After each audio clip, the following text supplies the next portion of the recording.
दोस्तों नमस्कार। मैं राधेश्याम यादव और आप देख रहे हैं मेरा विद्रोही चैनल। आप मेरे वीडियो को लाइक करें और मेरे विद्रोही चैनल को सब्सक्राइब करें।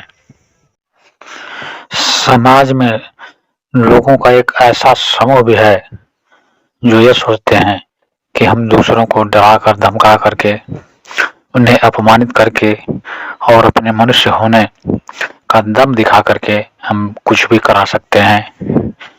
हम डरा धमका करके, उल्टे सीधे काम करके हम सबको मजबूर कर सकते हैं अपने मन के करने के लिए।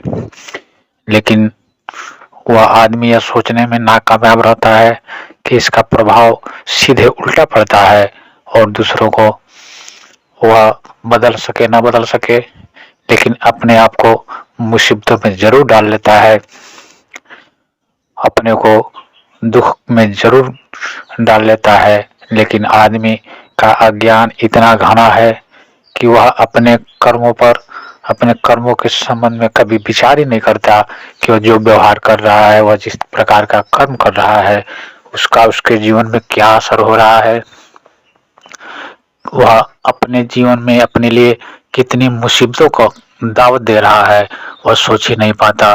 और इसीलिए आज समाज में चारों तरफ अराजकता है, क्योंकि अराजक तत्वों को उल्टे सीधे कार्य करने वाले लोगों को ऐसा प्रतीत होता है कि हमने डरा धमका करके, हमने उल्टे सीधी बातें करके, हमने निंदा करके अपनी बात मनवाने में कामयाब हो गए हैं और लोग हमसे डरने लगे हैं।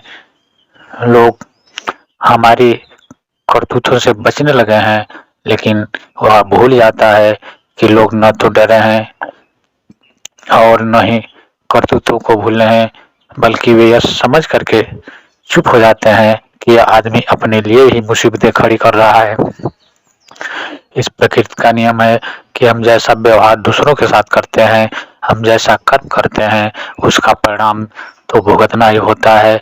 चाहे वह राजा हो या रंक हो, अपने कर्मों का फल तो सबको भुगतना होता है और कर्म फल तो उसके जीवन में मिलने उसी पल से शुरू हो जाते हैं जिस पल से वो व्यवहार करना शुरू करता है। अगर हम किसी सामने वाले को गाली दे रहे हैं तो उस आदमी के ऊपर असर हो या ना हो, लेकिन उसे गाली देने के पहले, उसे अपमानजनक शब्द कहने से पहले हमें अपने मन में एक घृणा पैदा करनी पड़ती है और यह घृणा पैदा करने से ही गाली निकल सकती है।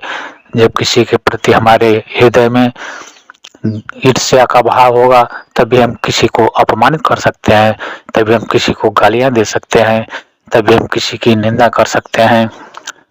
और जब हम अपने भीतर क्रोध पैदा करते हैं, अपने भीतर जब घृणा पैदा करते हैं, तो हमारा शरीर दूषित होने लगता है, हमारा मस्तिष्क दूषित होने लगता है और हमारे मस्तिष्क में अनेकों तरह के बुरे विचार अपना घर बना लेते हैं और फिर हमारे ही द्वारा सोचे गए ये गलत विचार, हमारे ही द्वारा अपनाए गए ये गलत विचार हमें दुख, पीड़ा और तनाव की तरफ ले जाते हैं। और इस तरह से धीरे धीरे करते हुए हमारा सारा जीवन दुख और तनाव से घिर जाता है। फिर हम इस तनाव से बचने के लिए इसकी जिम्मेदारी हम दूसरे के कंधों पर देते हैं, घर वालों पर देंगे, परिवार वालों पर देंगे, समाज पर देंगे, परिस्थितियों पर देंगे, अपने भाग्य पर देंगे। और इससे भी अगर संतोष नहीं होता तो हम ईश्वर को देते हैं कि वही मेरे साथ गलत कर रहा है। लेकिन अगर हम इसे गहराई में जा करके खोजने का प्रयास करें कि जो भी दुख, पीड़ा और तनाव हमारे सामने है, तो हम पाएंगे कि कहीं न कहीं इन सब के जिम्मेदार हम हैं, कहीं न कहीं इनका बीज हमने ही बोया था। और अगर बीज हम बोएंगे बबूल का तो निश्चित रूप से पेड़ भी बबूल का उगेगा, आम का पेड़ कभी नहीं उगेगा। इसलिए अपने जीवन को खुशहाल रखने के लिए, अपने जीवन को एक सही दिशा देने के लिए आवश्यक है कि हम सोच समझ करके व्यवहार करें, हम सोच समझ करके दूसरों से बोलें और किसी को भी अपमानित करने का भाव मन से निकाल दें, किसी को भी नीचा दिखाने का भाव निकाल दें, किसी की भी निंदा करने का भाव त्याग दें। तभी जाकर के हमारे जीवन में खुशियों के फूल खिल सकेंगे और तभी हमारा जीवन सुख में बन सकेगा। लेकिन आज कितने लोग हैं जो इस तरह के विचार रखते हैं।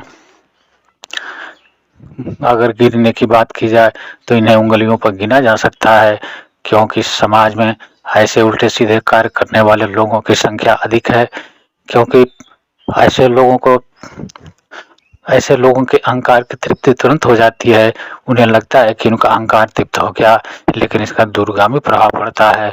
और जैसे जैसे इनका व्यवहार बढ़ता जाता है, इनके जीवन में दुख और तनाव बढ़ते जाते हैं।